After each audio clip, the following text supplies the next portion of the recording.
If you are over 70 years old and you eat fruit every single day thinking you are doing something wonderful for your health, I need you to stop everything you are doing right now and pay very close attention to what I am about to tell you. Because there are 7 specific fruits that millions of seniors consume regularly, sometimes daily, that are quietly, silently, and systematically damaging their memory and mental clarity without them ever realizing it. I have spent over 23 years as a neurologist specializing in cognitive health and aging, and I cannot tell you how many patients have walked into my office confused about why their memory has gotten worse, why they cannot concentrate like they used to, why they walk into a room and forget completely why they went there, and when we sit down and really examine their diet, we discover that certain fruits they believed were healthy have actually been contributing to their cognitive decline all along. In my clinical practice, I have observed a disturbing pattern that repeats itself over and over again. Well-meaning seniors, people who have worked hard their entire lives to stay healthy, make what they believe are excellent dietary choices. They avoid processed foods. They cut back on red meat. They eliminate cookies and cakes and ice cream. And then they replace these foods with what seems like the obvious healthy alternative, which is fruit, more smoothies, more dried fruit snacks, more juice. And they cannot understand why, despite all these healthy changes, their mental clarity continues to decline. The medical community has done these patients a tremendous disservice by oversimplifying nutritional advice. We tell people to eat more fruits and vegetables without explaining the nuances, without discussing how different fruits affect blood sugar differently, without considering how aging changes the way our bodies process these foods, and without acknowledging that what is healthy for a 30-year-old might be problematic for someone over 70. My name is Dr. Emily Hartwell, and I have dedicated my entire career to understanding how the foods we eat affect our brain function, especially as we get older. What I am going to share with you today comes from decades of clinical experience and from watching thousands of patients transform their mental sharpness simply by understanding which fruits help and which ones hurt. Before we begin, if you have not subscribed to this channel yet, I strongly recommend you hit that subscribe button and tap the notification bell so you never miss another health tip designed especially for you. And if you find this information valuable, please leave your questions and suggestions for future videos in the comments below. I read every single one of them, and your feedback helps me create more content that can help more people just like you. Now, I want to be absolutely clear about something before we dive in. Fruit, in general, is not bad for you. Fresh, whole fruits consumed in moderation are part of a healthy diet. But here is what most people do not understand, and what most doctors never take the time to explain. When you pass the age of 70, your body processes sugar very differently than it did when you were younger. Your insulin sensitivity changes. Your liver function changes. Your brain's ability to manage glucose fluctuations changes dramatically. And certain fruits, because of their extremely high sugar content, their specific glycemic impact, or the way they interact with medications commonly prescribed to seniors, can create what I call a cascade of cognitive interference. This means your brain does not get the steady fuel it needs, and instead experiences these rapid spikes and crashes that leave you feeling foggy, forgetful, and mentally exhausted. Let me tell you about Margaret Chen, a 74-year-old retired librarian from Portland, Oregon, who came to see me after her daughter noticed she was having more and more trouble remembering appointments and conversations. Margaret had always been sharp as a tack. She read voraciously, did crossword puzzles every morning, stayed mentally active her entire life. But over the past 18 months, she felt like her mind was wrapped in cotton wool, as she described it. When I reviewed her diet, I discovered she was eating dried mangoes as her primary afternoon snack, sometimes consuming an entire bag in one sitting because she believed dried fruit was a healthy alternative to cookies or candy. What Margaret did not realize was that those dried mangoes contained concentrated sugars that were sending her blood glucose on a roller coaster ride every single afternoon, and her brain was paying the price. You see, the brain is the most metabolically demanding organ in your body. It represents only about 2% of your body weight, but it consumes approximately 20% of your daily energy. And unlike your muscles, which can burn fat for fuel when glucose is not available, your brain depends almost entirely on a steady supply of glucose to function properly.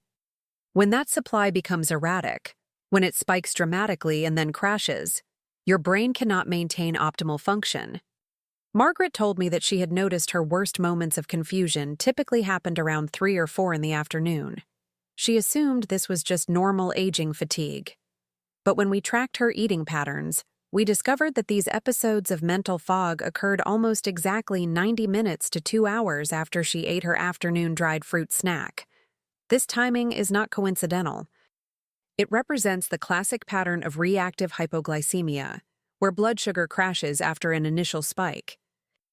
The first fruit I need to warn you about is dried fruit in general, but especially dried mangoes, dried pineapple, and dried papaya. Now, fresh mango is a beautiful fruit with wonderful nutrients, but when you dry it, you remove all the water and concentrate all the sugar into a much smaller package. 1 cup of fresh mango contains about 23 grams of sugar, but 1 cup of dried mango contains over 70 grams of sugar. That is more sugar than 2 cans of soda. When you consume that much concentrated sugar, especially in the afternoon when many seniors like to snack, your blood glucose spikes dramatically. Your pancreas releases a flood of insulin to manage this sugar surge. But because insulin sensitivity decreases with age, this process becomes less efficient. The result is what we call reactive hypoglycemia, where your blood sugar crashes below normal levels an hour or 2 after eating, and your brain, which depends entirely on steady glucose for fuel, suddenly finds itself starved of energy. This is why so many seniors experience that afternoon brain fog, that inability to concentrate after lunch, that feeling of mental fatigue that seems to come out of nowhere. And when this pattern repeats day after day, month after month, year after year, it creates cumulative damage to your cognitive function. What makes this even more concerning is that many seniors have other conditions that compound this problem. If you have prediabetes or diabetes, which affects nearly half of all Americans over 65, your body already struggles to manage blood sugar effectively. Adding large doses of concentrated fruit sugar to an already compromised metabolic system is like pouring gasoline on a smoldering fire. And here is something most people do not realize. Chronic blood sugar instability does not just cause temporary symptoms. Research has shown that repeated glucose spikes and crashes can actually damage the tiny blood vessels that supply your brain with oxygen and nutrients. Over time, this vascular damage contributes to cognitive decline in ways that may not be fully reversible. This is why it is so important to address these dietary patterns early, before permanent damage occurs. If you are still watching and finding this information valuable, please take a moment to comment below.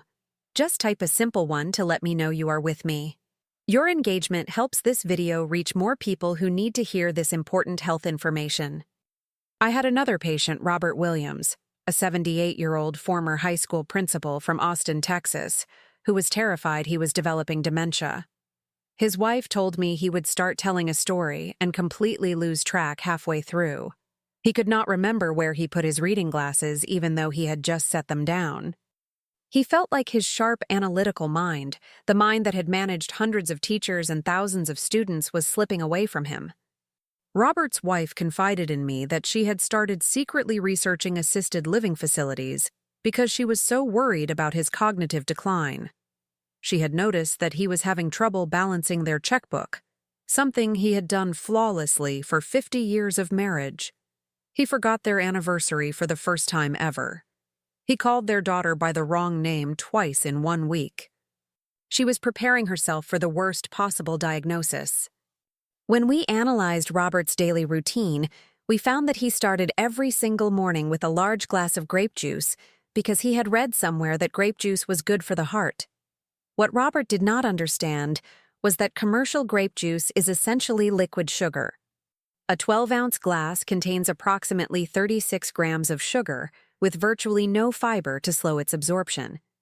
He was basically starting every day by flooding his brain with a sugar tsunami. But here is what made Robert's case particularly interesting from a clinical perspective. He was also taking a blood pressure medication that can affect cognitive function in some patients. When we combined his medication side effects with the blood sugar instability from his morning juice habit, we had a perfect storm of factors contributing to his mental fog. Neither factor alone would have caused such dramatic symptoms, but together they were devastating his ability to think clearly. This brings me to the second problematic fruit, which is fruit juice of any kind, but especially grape juice, apple juice, and orange juice when consumed in large quantities. I know this might sound controversial because we have been told our entire lives that fruit juice is healthy, and yes, fruit juice does contain some vitamins and antioxidants. But the fundamental problem is that juice removes all the fiber from the fruit while concentrating all the sugar. When you eat a whole orange, you consume about 12 grams of sugar along with 3 grams of fiber. That fiber dramatically slows the absorption of sugar into your bloodstream, creating a gentle, gradual release of glucose that your brain can use efficiently. But when you drink orange juice, you get all the sugar with none of the fiber, and your body absorbs it almost as quickly as if you were drinking a sugary soft drink. For seniors whose metabolic systems are already working less efficiently, this rapid sugar absorption creates exactly the kind of glucose instability that impairs cognitive function. And many seniors drink juice throughout the day, compounding this effect multiple times over. I want to share something that most juice manufacturers do not want you to know. When you see a label that says 100% fruit juice with no added sugar, that sounds healthy, right? But what that label does not tell you is that an 8-ounce glass of apple juice contains roughly the same amount of sugar as 8 ounces of cola. The only difference is that the juice sugar comes from fruit rather than added sweeteners. Your body and your brain do not care where the sugar came from. They process it the same way. There is also a phenomenon I call juice creep that affects many of my patients. They start with one small glass of juice in the morning. But because juice is so easy to drink and tastes so good, that portion gradually increases. Before they know it, they are drinking 16 or 24 ounces of juice throughout the day, consuming 60 or 70 grams of sugar without ever eating anything that feels like a treat or dessert. They are genuinely shocked when I show them the math.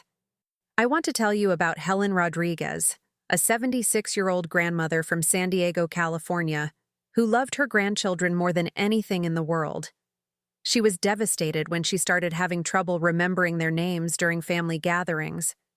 She would look at her own grandchild, a child she had known since birth, and the name would just disappear from her mind for several terrifying seconds. Helen told me that those moments were the most frightening of her entire life. She described the sensation as reaching into a filing cabinet in her mind, where she knew the information was stored, but finding the drawer completely empty.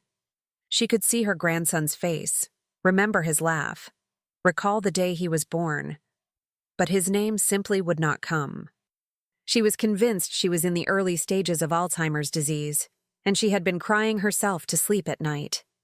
Helen's doctor had told her to eat more fruit for her heart health, so she had started eating 2 or 3 very ripe bananas every day. She chose the ripest ones because they were sweetest and easiest to chew with her dental work. What Helen did not know was that as bananas ripen, their starch converts to sugar, and a very ripe brown-spotted banana contains significantly more sugar and has a much higher glycemic index than a slightly green one. The relationship between banana ripeness and glycemic impact is fascinating from a biochemical standpoint. When a banana is harvested, most of its carbohydrates exist as resistant starch, which your body digests slowly. As the banana ripens and those brown spots appear, enzymes break down the resistant starch into simple sugars. A very ripe banana can have up to 90% of its carbohydrates as simple sugars, compared to only about 1% in an unripe banana. This transformation dramatically changes how the fruit affects your blood sugar and, consequently, your brain. This is the third fruit category I need to warn you about, which is overripe bananas. Now, Bananas in moderation are actually quite good for brain health. They contain potassium, vitamin B6, and other nutrients that support cognitive function. But the ripeness matters enormously for seniors managing their blood sugar and brain health. A slightly underripe banana with some green on the skin has a glycemic index around 42, which means it releases sugar slowly into your bloodstream. But a very ripe banana with brown spots has a glycemic index that can climb above 62, meaning it causes a much faster spike in blood glucose. For someone eating multiple overripe bananas daily like Helen was, this creates a significant glycemic load that can absolutely affect mental clarity. The fourth fruit that concerns me greatly is canned fruit, particularly canned fruit in heavy syrup. I had a patient named William Thompson, an 81-year-old retired electrician from Cleveland, Ohio, who had been a widower for 3 years. After his wife passed, he found cooking difficult and depressing, so he started relying heavily on convenience foods. He ate canned peaches or canned pears almost every night because they were easy, they were soft enough for his teeth, and they reminded him of desserts his mother used to make. William's situation breaks my heart because it represents a pattern I see so often. Grieving seniors, especially widowers who may not have cooked much during their marriages, turn to convenient comfort foods that remind them of happier times. William told me that eating those canned peaches made him feel connected to his childhood, to his mother's kitchen, to a time when life felt simpler and safer. I understand that emotional connection to food completely. What William did not realize was that canned fruit in heavy syrup contains added sugar on top of the natural fruit sugars. A single cup of canned peaches in heavy syrup contains about 39 grams of sugar, compared to about 13 grams in a cup of fresh peaches. He was essentially eating dessert every night while believing he was making a healthy choice. The heavy syrup in canned fruit is typically made from high-fructose corn syrup or concentrated sugar solutions. When you eat the fruit, you are not just consuming the natural sugars from the peach or pear. You are also consuming all that added syrup, which clings to the fruit even after you drain it. Many of my patients tell me they drain the syrup, thinking that solves the problem. But studies have shown that drained canned fruit still retains significant amounts of added sugar. After 3 years of this pattern, William was experiencing significant memory problems. He could not remember if he had taken his medications. He forgot appointments with his doctor. He would tell his son the same story 3 times in one phone conversation without realizing it. His son had called me privately to express concern that his father might need to move into a care facility because he seemed unable to manage his daily life independently anymore. When we changed his diet and replaced those canned fruits with fresh or frozen options without added sugar, his cognitive clarity improved noticeably within just 2 months. His son told me it was like getting his father back. William started remembering his medications, keeping track of appointments, and their phone conversations returned to normal. He did not need a care facility. He needed better nutrition. The fifth fruit that causes problems for many seniors is watermelon. And I know this one might surprise you because watermelon seems so innocent. It is mostly water after all. But watermelon has one of the highest glycemic indexes of any common fruit, rating between 72 and 80 on the glycemic index scale. To put that in perspective, white bread has a glycemic index of around 75. Now, I want to be fair to watermelon here because it also has a low glycemic load due to its high water content. This means that if you eat a small portion, the actual impact on your blood sugar is manageable. The problem is that very few people eat small portions of watermelon. Because it is refreshing and seems so light, people tend to eat large quantities, especially during hot summer months. I treated a patient named Dorothy Chen, a 73-year-old retired nurse from Sacramento, California, who developed what she called sudden blank moments during the summer months. Her family noticed that she would be in the middle of a conversation and suddenly seem to lose her train of thought completely. She would stare blankly for a few seconds and then have to ask what they were talking about. Dorothy's nursing background made her particularly attuned to medical symptoms. and she was worried she might be experiencing transient ischemic attacks, which are sometimes called mini-strokes. She had actually gone to the emergency room twice during one particularly hot August, convinced that something serious was happening in her brain. The emergency evaluations found nothing wrong, which was reassuring but also frustrating because she knew something was causing these episodes. When we investigated her diet, we discovered that Dorothy ate enormous amounts of watermelon every summer, sometimes an entire small watermelon over 2 or 3 days. She did this because she believed watermelon was basically just water and therefore harmless. But that high glycemic index, combined with the large quantities she consumed, was causing significant blood sugar fluctuations that directly affected her mental clarity. What made Dorothy's case particularly instructive was that her symptoms were seasonal.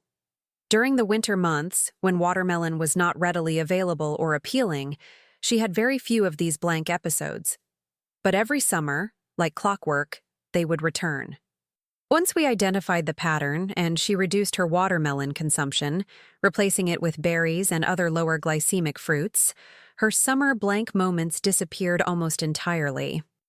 The sixth fruit I need to discuss is cherries, specifically the way many seniors consume them. Fresh cherries in reasonable portions are actually quite healthy and contain beneficial compounds for brain health. But I have seen many patients, particularly those taking medications for sleep, blood pressure, or mood, experience cognitive side effects from eating large quantities of cherries. Cherries contain natural melatonin precursors, which is why some people eat them to improve sleep. But for seniors already taking sleep medications or other drugs that affect brain chemistry, the combination can create excessive sedation and next-day cognitive fog. I had a patient named James Patterson, a 79-year-old retired accountant from Minneapolis, Minnesota, who complained of feeling mentally slow and groggy every morning, even though he was sleeping 8 hours. James had been an exceptional accountant in his career, known for his ability to spot discrepancies in financial statements that others missed. His mind had always been precise, analytical, detail-oriented. He prided himself on still doing the taxes for several family members and friends, even in retirement. But lately, he was making errors he never would have made before. Simple addition mistakes, forgetting to carry numbers, losing track of which column he was working in. James had started eating a large bowl of fresh cherries every evening after reading online that they helped with sleep. And yes, he was sleeping more deeply. But the combination of his prescription sleep aid with the natural compounds in cherries was creating what I call cognitive hangover, where his brain remained in a slightly sedated state well into the morning hours. His ability to do mental calculations, something that had always come easily to this former accountant, was significantly impaired until noon or later. When I asked James about the timing of his mental fog, he confirmed that his brain seemed to clear up as the day went on.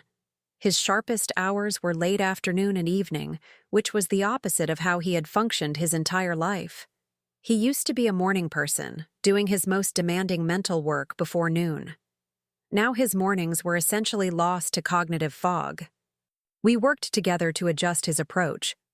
Rather than eliminating cherries entirely, we reduced his portion size and moved his cherry snack to earlier in the day, while also discussing his sleep medication with his prescribing physician. Within a few weeks, James reported that his morning mental clarity had returned significantly, and he was back to catching small errors in tax documents that others would have missed. The seventh and final fruit I want to warn you about is grapes, particularly when eaten in large quantities. I know grapes have been promoted as heart-healthy because they contain resveratrol and other beneficial compounds, and in moderate amounts, grapes can absolutely be part of a healthy diet. But many seniors, having heard about the benefits of grapes, consume them excessively without understanding the sugar impact. 1 cup of grapes contains about 23 grams of sugar, and because grapes are small and easy to eat, it is very easy to consume 2 or 3 cups without realizing it. That is potentially 70 grams of sugar in one sitting. I treated a patient named Patricia Sullivan, a 75-year-old retired teacher from Phoenix, Arizona, who kept a bowl of grapes on her kitchen counter and snacked on them throughout the day. She estimated she was eating about 4 cups of grapes daily, which meant she was consuming over 90 grams of sugar from grapes alone. Patricia had taught elementary school for 40 years, and she told me that her ability to explain concepts clearly had always been her greatest strength as an educator. She could take complicated ideas and break them down so that even struggling students could understand. But in retirement, she noticed she was having trouble organizing her thoughts when she tried to explain things. Her sentences would become tangled.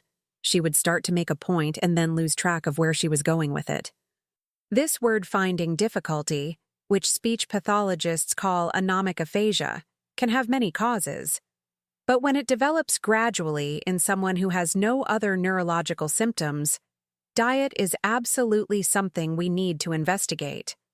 Patricia's grape consumption was creating chronic blood sugar instability that was affecting her brain's ability to access and retrieve language effectively. Patricia came to see me because she was having increasing difficulty with word finding. She knew the word she wanted to say, she could picture the concept in her mind, but the actual word would not come to her tongue. This is an incredibly frustrating experience, and it had gotten progressively worse over the past year. When we reduced her grape consumption and stabilized her blood sugar, her word finding improved significantly within about 6 weeks. She called me after 2 months to tell me that she had just given a short speech at her church's senior group, something she had been avoiding because she was afraid of losing her words in front of everyone. She said the words came easily, her thoughts were organized, and for the first time in over a year, she felt like herself again when she was speaking. Now, I want to be very clear about something important. I am not telling you to never eat any of these fruits again. What I am telling you is that quantity matters, timing matters, and how these fruits are processed matters enormously for your cognitive health after age 70. The key principles I want you to remember are these. First, always choose whole fresh fruit over dried fruit, canned fruit, or fruit juice whenever possible. The fiber in whole fruit is not optional. It is essential for controlling how quickly sugar enters your bloodstream and affects your brain.